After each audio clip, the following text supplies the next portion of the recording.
Hello students of class 10. In this video we will discuss about the science chapter 7, and this is the second part of this chapter, and the chapter is, in this chapter we are talking about the atoms. The chapter is your atomic theory, periodic classification and properties of elements. So in the first part we have discussed that different scientists have gave their model of atoms कि सबसे पहले atomic theory किसने रखी, इसके बाद models कितने दिए, 3-4 scientist experiment हमने डिस्कस किया था. तो जैसे जैसे एलिमेंट्स की डिस्कवरी होती गई एलिमेंट्स को क्लासिफाई करना पड़ा क्योंकि एलिमेंट्स की प्रॉपर्टीज़ को स्टडी नहीं कर पा रहे थे. तो फिर क्या ज़रूरत पड़ी, necessities for classification of elements. So as a large number of elements were discovered, it was realized that it is not very much possible to study all the elements by a chemist unless they are classified, है ना. क्योंकि जैसे जैसे discovery होती गई तो chemist के लिए बहुत ही प्रॉब्लमेटिक होता गया कि एलिमेंट्स को कैसे स्टडी किया जाए. तो क्लासिफिकेशन क्यों करना पड़ा? फर्स्ट रीज़न, क्लासिफिकेशन में help to study elements better. Classification में lead to correlate the properties of elements with some fundamental properties characteristics to all elements. Classification may further reveal relationship between one element and another element. तो elements classification उसकी fundamental properties यानी physical properties, chemical properties के basis पे उनको classify किया गया है. कुछ इस तरह से classify किया गया है कि उनकी properties जो है first एक group से दूसरे group में relate कर पा रही थी. So, historic classification of elements. With the development in the field of chemistry, various scientists attempt to classify the known elements of their time so that their study may become easier and more informative. है ना. तो उस समय जो भी chemist थे उनके non जितने भी एलिमेंट्स हुए उस पीरियड में, तो उन्होंने स्टडी करी इसके बारे में क्लासीफाई करके. क्या क्या अटैम्प्ट रखे उन्होंने? पहला, division of elements into metals and non metals. पहला था क्या कि एलिमेंट्स को मेटल और नॉन मेटल्स में डिवाइड किया गया 2 ग्रुप्स में. So earlier chemist realise that there are 2 types of elements, that is metals and non metals, which can be distinguished from each other on the basis of set of physical and chemical properties. तो 2 group में divide किया, physical and chemical properties में divide किया गया इनको, the 2 groups metals and non metals. So, however, there are a large number of metals and non-metals whose properties are quite different from one another. So, such classification is quite inadequate due to the following reasons. But इतना useful रहा नहीं क्योंकि बहुत सारे metals and non-metals मिले, but metals के अंदर भी उनकी properties different आ रही थी. Because such classification hardly serves any purpose as the elements are just divided into 2 major groups. इसलिए यूज़फुल नहीं रहा नहीं क्योंकि सिर्फ एलिमेंट्स को ओनली 2 ग्रुप्स में ही डिवाइड किया गया था. लेकिन ये जस्टिफाई नहीं कर रहा था कि मेटल्स में भी अगर है तो मोर रिएक्टिव कौन से हैं, मोर रिएक्टिव क्यों, और नॉन मेटल्स में भी मोर रिएक्टिव कौन है. तो certain elements exhibit both metallic and non metallic properties, और कुछ एलिमेंट्स तो ऐसे निकले जो दोनों की प्रॉपर्टीज शो कर रहे हैं, that is metallic and non metallic properties, and we call that metalloids. Second attempt जिन्होंने किया उनका नाम है Daubrunner Straits. In 1829, an Amienist scientist named Daubrunner attempted to classify the various elements of his time on the basis of their atomic weights. 2 चीज़ें होती है, atomic number and atomic mass, कह सकते हो आप एटॉमिक वेट. तो जो डॉबरनियर ने जो क्लासिफिकेशन करी थी एलिमेंट्स की, वो एटॉमिक मास के हिसाब से उन्होंने करी थी. कैसे करी थी? He arranged many of them into a groups of 3 elements referred to as a triads. तो जो ट्रेड वर्ड आया, ये 3 एलिमेंट्स के ग्रुप में डिवाइड किया गया, तो उस एक ग्रुप को ट्रेड कहा गया है. क्लियर? तो हर एक ट्रेड में क्या होगा, atomic weight of the middle element was nearly equal to the arithmetic mean of atomic weight of the other 2 members of the triad. So according to Daubrunner's laws of trades, when elements are arranged in order of increasing atomic mass, groups of 3 having similar chemical properties are obtained. The atomic mass of the middle element of the trade being equal to the arithmetic mean of the atomic masses of the other 2 elements. तो इसमें ये कि dominate trades के according क्या होगा जब हम elements को किसके अकॉर्डिंग अरेंज करना है, in increasing order of atomic मास.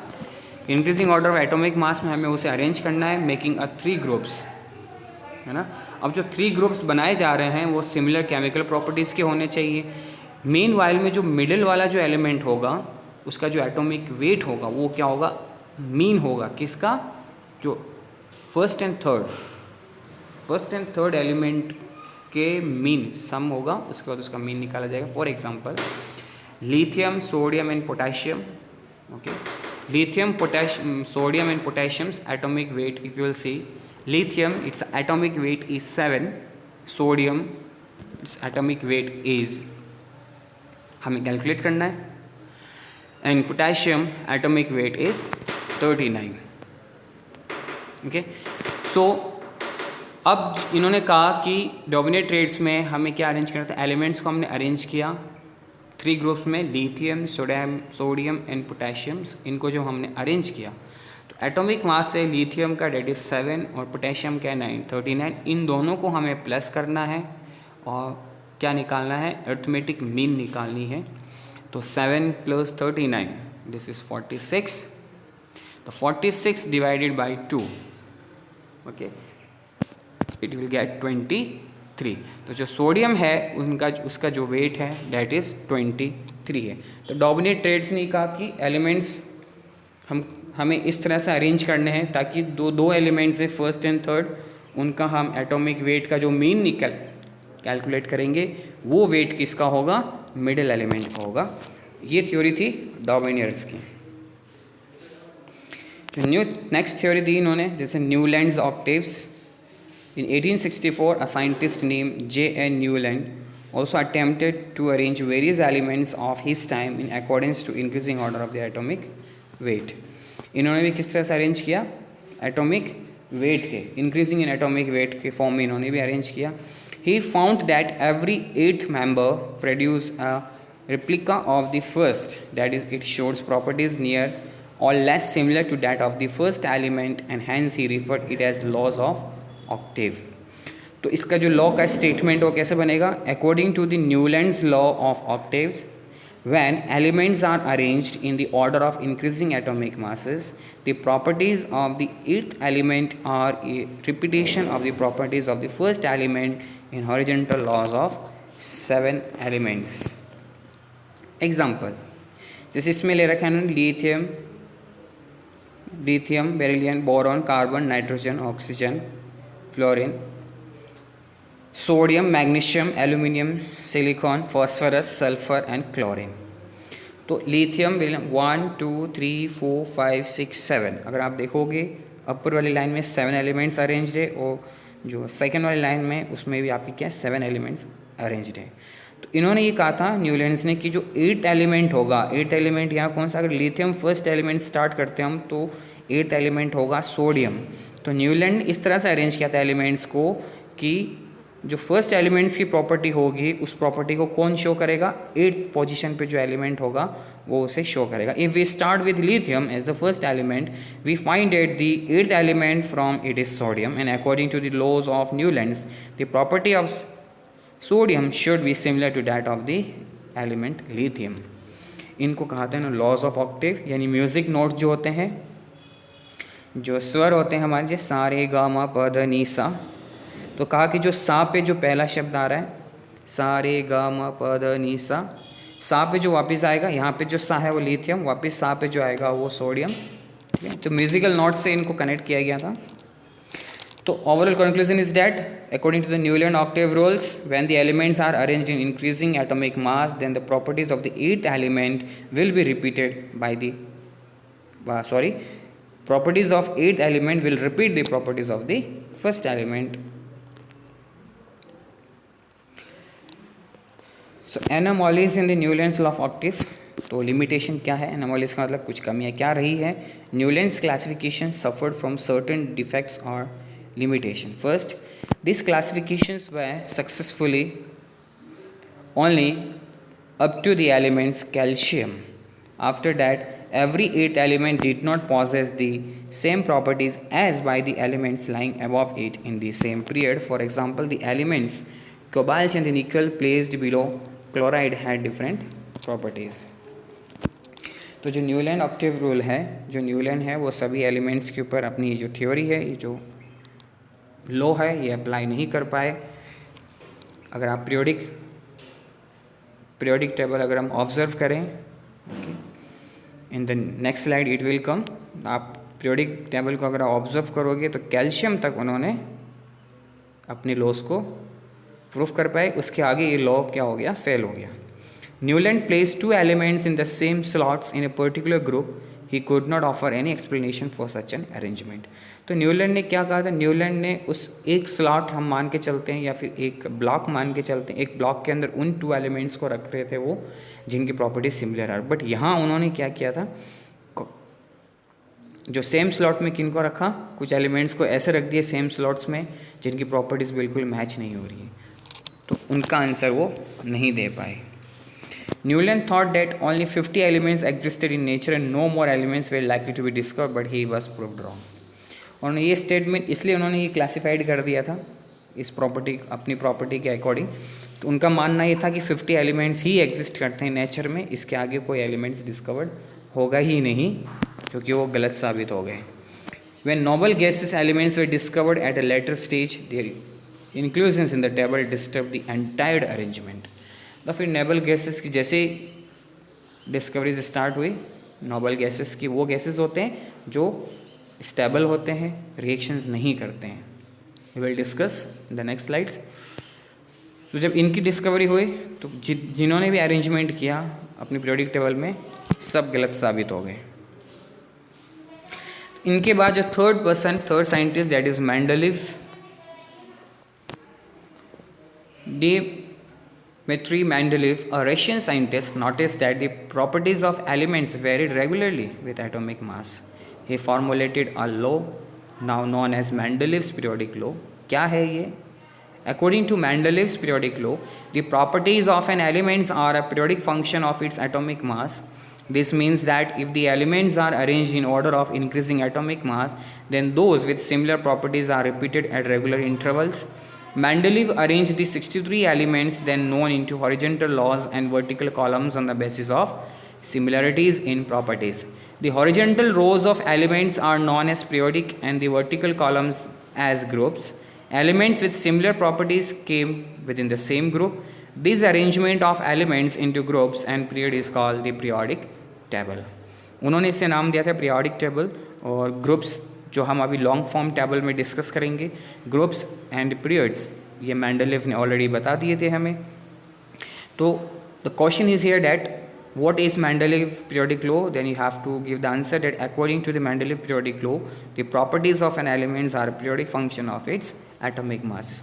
जो थ्री साइंटिस्ट ने जो डिस्कस की है क्लासिफिकेशन के बारे में, उन तीनों ने डिस्कस किसके ऊपर किया है, एटॉमिक मासेस के ऊपर, कि एटॉमिक मासेस के अकॉर्डिंग हमें इनको अरेंज करना है. जैसे कि इन्होंने कहा कि हॉरिजॉन्टल लाइन अगर बना दी उसे रोज़ नाम दिया है ना, रोज़. वर्टिकल कॉलम्स, ठीक है, उनको दे दिया, वर्टिकल्स को दिया periods, and horizontals were known as groups. So this is the periodic table of Mendeleev periodic law. जैसे इन्होंने ग्रुप्स, एक ज़ीरो ग्रुप रखा है इन्होंने. ये ज़ीरो ग्रुप किस लिए रखा उन्होंने, जो क्या है, नोबल गैसेस हैं जो किसी के साथ रिएक्शन नहीं करते हैं, उनको ज़ीरो ग्रुप के अंदर रखा गया है. इसके बाद 1 2 3 4 5 6 7 8 this is known as groups. Okay, groups में इन्होंने डिवाइड कर दिया है. हाइड्रोजन को फर्स्ट ग्रुप में रखा है. जो फर्स्ट ग्रुप है उसमें हाइड्रोजन, लिथियम, सोडियम, पोटेशियम, ठीक है, like that and so on. अब यहाँ पे बैक साइड आप देखोगे yellow dot is known as lanthanide series, blue dot is actinide series, and reddish is known as known to ancients, जो कि ancients इनके बारे में जानते थे पहले से. तो लैंथेनाइट्स एंड एक्टिनाइट्स क्या है, we will discuss in the long form of periodic table. यहाँ आप देखेंगे कि जो फर्स्ट ग्रुप में आप देखो थर्ड पीरियड के अंदर पोटेशियम एंड कॉपर को एक साथ रखा गया है 39.1 एंड 63.5। अगर आप ऑब्जर्व करोगे जो नीचे लिखा है इन्होंने 6.94 लिथियम से स्टार्ट कर रहा हूँ मैं, BE 9.01, B 10.8, C 12 and 14, O 16, F 19। तो ये क्या है, इंक्रीजिंग एटॉमिक मास। तो उन्होंने कहा था कि एटॉमिक मास क्या होगा, इंक्रीजिंग फॉर्म में रहेगा। नेक्स्ट टेबल आप करो 39.1 के potassium, Ca 40.1, Sc 45, Ti 47, V 50.9, Cr 52, Mn 54.9, Fe 55.9, Co 58.9 and Ni 58.7। यहाँ जाके मेंडलीव फेल हो जाते हैं। उन्होंने कहा था कि इंक्रीजिंग ऑर्डर में रखा जाएगा एलिमेंट्स को, तो कोबाल्ट को निकल से पहले कैसे रख दिया।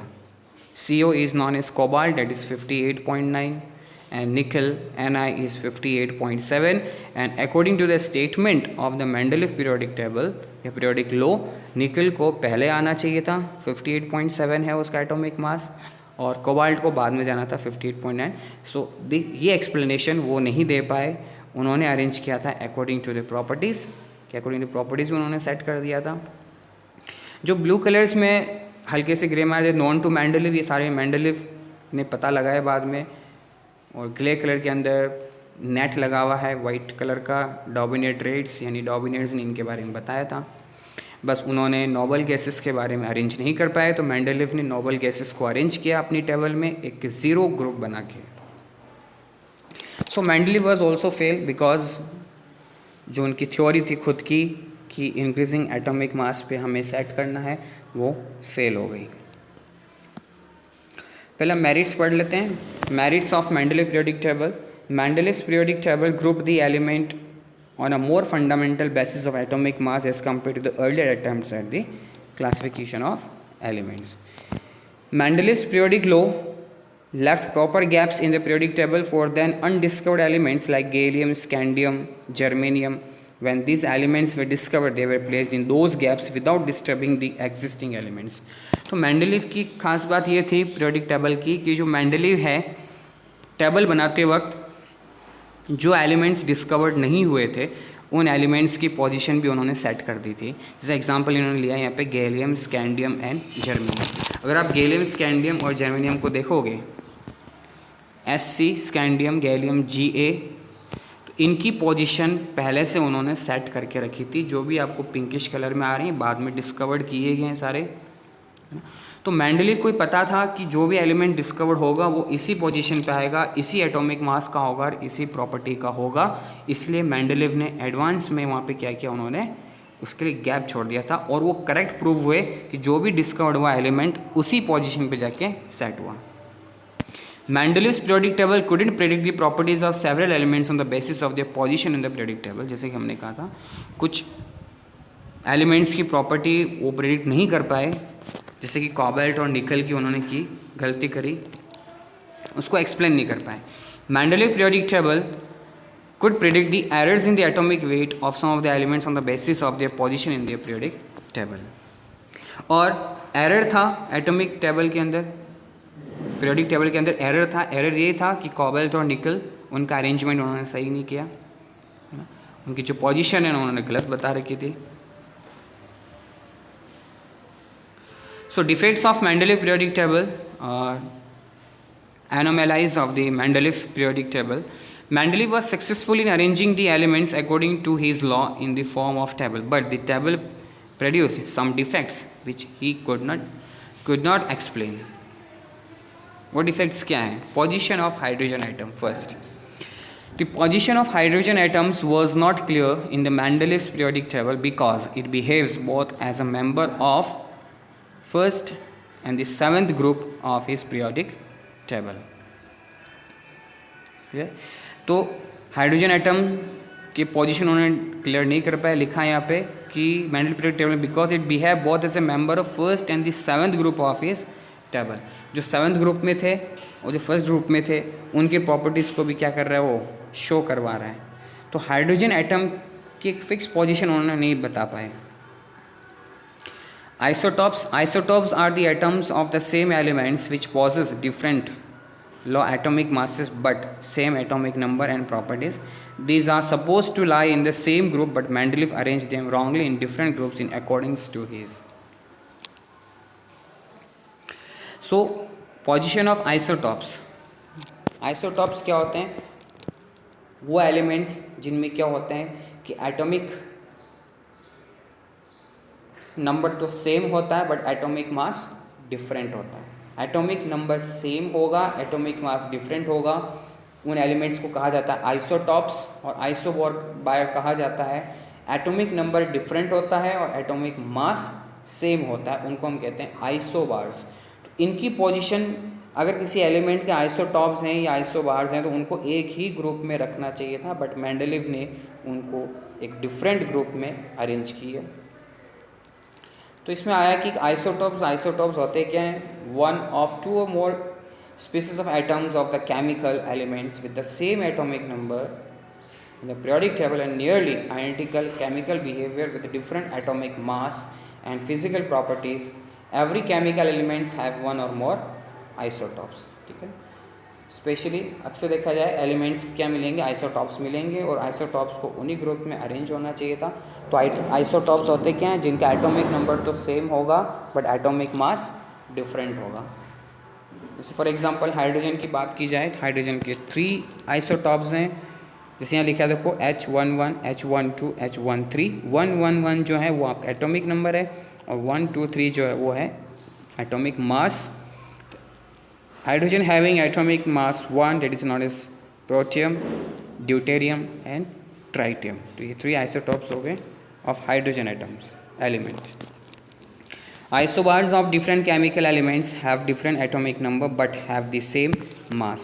Atomic number different होगा और atomic mass same रहेगा. For example, argon 18, krypton 19, potassium calcium 20. 18, 19, 20 these are the atomic number, but इनका mass number देखो आप 40, 40, 40. आर्गन, पोटेशियम और कैल्शियम 40, 40, 40 चल रहा है. In atomic mass is same but atomic number is different. Uses कहाँ आते हैं आइसोटॉप्स के? बहुत सारे फील्ड्स हैं, मैं आपके सामने डिस्कस करूँगा. Applications in medical. जैसे कोबाल्ट एलिमेंट है, तो कोबाल्ट एलिमेंट का जो कोबाल्ट 60 है जिसका एटॉमिक मास 60 है वो कहाँ यूज़ आता है? Sir radiation therapy to prevent cancer. Iodine 131 सब brain tumour, liver and thyroid activity में. इसके बाद में carbon 14 study metabolism changes for the patients with diabetes, anaemia. Carbon 11, अब कार्बन 14 और कार्बन 11 दोनों आ रहे हैं, तो ये कार्बन के हैं, ये क्या है? ये आइसोटॉप्स हैं दोनों. Carbon 11 tagged into glucose to monitor organs during a PET scan. Sodium 24 study blood circulation. Thallium 201 determine damage in the heart tissues, detections of the tumor. And technetium 99 the locate brain tumor and damaged heart cells. Radio traces in medical diagnosis यानी images of organs and blood flow studies, इसके लिए इस्तेमाल होता है. और अगर बात की जाए रिसर्च के अंदर भी, इंडस्ट्रीज़ के अंदर भी इनका यूज़ होता है. अब जैसे रिसर्च की अगर बात की जाए तो कार्बन 14 यहाँ पे भी यूज़ हो रहा है फॉर द कार्बन डेटिंग, जो आर्कियोलॉजिस्ट इसे यूज़ करते हैं. फॉस्फरस 32 और फॉस्फरस 33 किस में यूज़ हो रहे हैं? Used in the biology and genetics के अंदर यूज़ होगा. Selenium 75 protein study in the life science. स्कॉटियम metabolism bone formation study. And hydrogen 3 और tritium used to study life science and drug metabolisms. Industries में भी इनके आइसोटॉप्स के uses आते हैं. यूजेस ऑफ आइसोबार्स, जैसे न्यूक्लियर रिएक्टर में यूरेनियम के आइसोबार्स यूज़ होते हैं. कैंसर्स के लिए कोबाल्ट के आइसोबार्स यूज़ हो रहे हैं और आयोडीन के आइसोबार्स यूज़ होते हैं in the treatment of the goitre. So positions of argon in potassiums, जैसे हमने वहाँ डिस्कस किया था एग्जांपल में कि एलिमेंट आर्गन है इसका 39.95, potassium 39.10 placed in the wrong group when placed in accordance with their accurate positions which was against the basic law of the table. तो जो लॉ था उसके अकॉर्डिंग उन्होंने गलत इनको पोजीशन दे दिया. 39.95, एक 39.10 आ रहा है, इनकी पोजीशन गलत हो गई थी। And wrong grouping of elements, एक ही ग्रुप में रॉन्ग एलिमेंट्स को रखा गया। For example copper, silver and gold were placed in the same group in spite of their dissimilarity properties, and some other elements like potassium, palladium, nickel were arranged in different groups without concerning their similar properties. तो जैसे copper, silver, gold, इनको उन्होंने by default एक ही group में रखा, जो कि गलत था। Position of lanthanides. The lanthanides are the 15 elements from atomic number 57 to 71. When these elements were arranged as per the basic law of table, the table produced an undue sideward projections which Mendeleev could not explain. और lanthanide की position भी उन्होंने गलत बताई, क्योंकि lanthanide जो है atomic number 57 से 21 तक है, जो इनका अरेंजमेंट पीरियोडिक टेबल के बाहर ही होता है। सेम एज एक्टिनाइड्स जो एटॉमिक नंबर 89 to 103 है, इनका अरेंजमेंट भी पीरियोडिक टेबल से बाहर किया जाता है। इसका जो रिप्लाई है, इसका जो सजेशन है या इसका आंसर है, Mendeleev was fail to give. तो लैंथेनाइड्स, एक्टिनाइड्स क्या होते हैं, we will just discuss in the periodic table. The next slide. So इस मेन वाइल में जिसमें एलिमेंट्स आएंगे वो आएंगे आपके inner transition elements. The elements constituents the F blocks are those in which 4f and 5 orbitals are projectively filled. These elements are formed number of groups 3 but as shown separately as block. तो जो transition elements हैं वो mean while यानी group number 3 से start होते हैं, but इनको एक अलग तरीके से दिखाया गया जो ट्रांजिशन एलिमेंट्स हैं, और दो सीरीज़ बता दी इसकी, that is lanthanoids and actinoids. ठीक है, इनकी दो सीरीज़ अलग की गई है तो वो ट्रांजिशन एलिमेंट्स के अंदर, बट ये ट्रांजिशन के अंदर भी इनकी टेबल को अलग शो कर दिया गया है, इस वजह से कहलाते हैं इनर ट्रांजिशन एलिमेंट्स। सो जो ये न्यू फॉर्म जो टेबल दी थी उन्होंने, periodic table, first I will show you the table. This is the periodic table, modern periodic table. जैसे कि आप देख रहे हैं अलग से एक ब्लॉक दिखाया गया है, that is lanthanides and actinides. ये जो अरेंजमेंट है, ये अरेंजमेंट हुआ था मॉडर्न पीरियोडिक टेबल के अंदर। किसने बनाई modern periodic table? In 1911 to 12, Moseley a British physicist changed the basis of classification of elements from atomic weight to atomic number and devised a law known as Mosley's periodic law or modern periodic law। जो डार्विनियर्स हैं, Newlands हैं, Mendeleev, इन तीनों ने जो classification की थी elements की, वो किसके बेसिस पे की थी? एटॉमिक मासेस पे, वो भी increasing order of atomic mass पे। बट मोस्ले ने थोड़ा सा डिफरेंट लॉजिक लगा दिया, इन्होंने एटॉमिक मास पे ना करके इन्होंने डिवाइड किया एटॉमिक नंबर पे। इन्होंने एक अपना लॉ दिया, that is known as modern periodic law. Modern periodic law states that the physical and chemical properties of an element are the periodic functions of the atomic number. So atomic number पे इन्होंने ये चीज़ दी थी। तो on the basis of this law he constructed a table as Moseley's periodic table और long form of periodic table. Modern periodic table, on the basis of modern periodic law, Moseley constructed a periodic table in 1911 to 12, which is known as modern periodic table.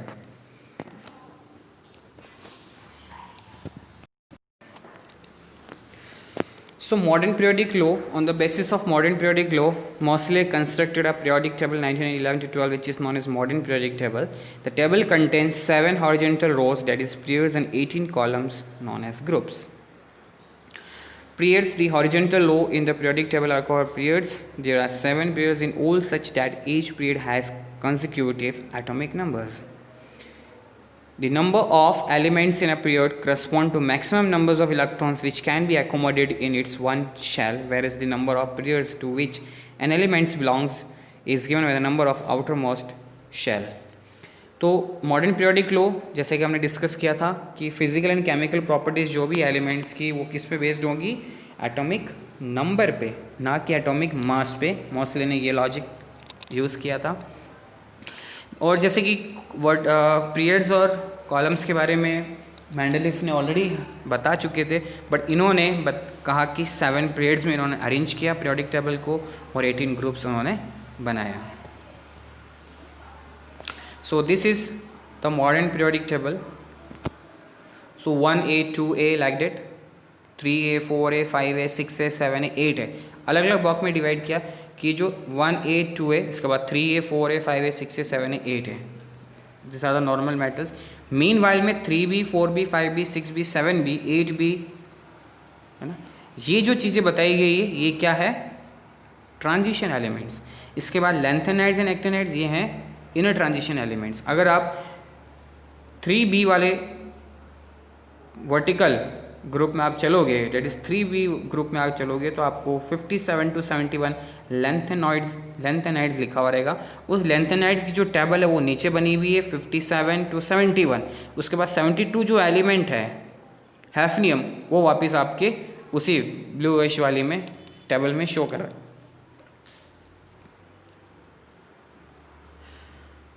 So in the upper most one block is that it is helium. He का एक example लिया गया है आपको समझाने के लिए. He that is known as element symbol. Helium it's a known as chemical name. 2 is atomic number and 4.003 is atomic mass. So here it's alkaline metal जो येलो कलर में है. Pinkish colour is alkaline earth metal. So purple basic metal, halogen green color, noble gases dark bluish color, non metal in orange, light green rare earth, semi metals and transition metals. Alkaline, halogens, noble gases, we all this thing we will discuss in the coming slides. यहाँ आप समझे कि number of elements जो arrange है periods में क्या, जैसे N1 maximum number of electrons 2 ही रहेंगे. Thus first period has 2 elements, it is called very short period.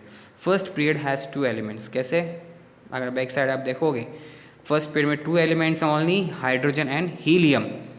Total कितने हो गए 1 2 3 4 5 6 7 पीरियड्स आ रहे हैं टोटल.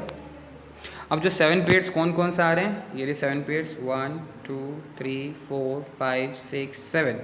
तो जो फर्स्ट पीरियड है that is hydrogen and helium, ये आपका क्या है फर्स्ट पीरियड है. तो it is very short period. N2 maximum number of electron is 8. यहाँ पे मैक्सिमम नंबर ऑफ इलेक्ट्रॉन 8 तक रहेंगे ये, जो कि 7 पीरियड में शो किया गया, इसको भी सेकंड माना गया है. मैक्सिमम नंबर ऑफ इलेक्ट्रॉन्स 8 रहेंगे सेकंड में. कितने total 1 2 3 4 5 6 7 8.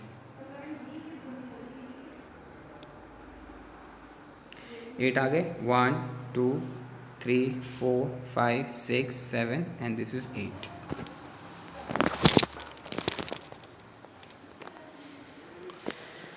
Third N3 maximum number of electrons, इसमें भी 8 रहेंगे, जो थर्ड पीरियड में शो किया है, इसको क्या कहा है शॉर्ट पीरियड. N4 यानी पीरियड नंबर 4, इसमें मैक्सिमम इलेक्ट्रॉन्स कितने होंगे 18. The long period N equal to 5 maximum number of electrons, इसमें भी 18 रहेंगे. The fifth period has 18 elements, it is called long period. N6 maximum number of electrons 32. Six period 32 elements, it is called very long period. And N7 that is 7th period 32 elements, it is very long period. तो इन्होंने arrange इस हिसाब से किया कि जो last वाली shell में कितने इलेक्ट्रॉन्स रह सकते हैं उस इलेक्ट्रॉन के अकॉर्डिंग इन्होंने सेट किया और पीरियड्स के अकॉर्डिंग इन्होंने नंबरिंग दी. और according to the Bohr model ने ये एक्सप्लेन किया था कि first shell always contain the 2 electrons 2 8 18 and 32. उसी थ्योरी को लेके इन्होंने अरेंज किया. तो नंबर ऑफ पीरियड्स के अकॉर्डिंग इन्होंने सेट कर लिया. नंबर ऑफ पीरियड यानी फर्स्ट अगर पीरियड है तो 2 एलिमेंट्स आ रहे हैं. सेकेंड नंबर ऑफ पीरियड्स हैं उसमें भी 2 आ रहे हैं. थर्ड वाले में कितने आ रहे हैं पीरियड्स में टोटल 8 एलिमेंट्स. फोर्थ वाले में 18, फिफ्थ वाले में 18, sixth 32 and seventh 32. So like that he arranged the elements और इसी को क्या कहा गया था long form of periodic table. So further more topics we will discuss in the next topic.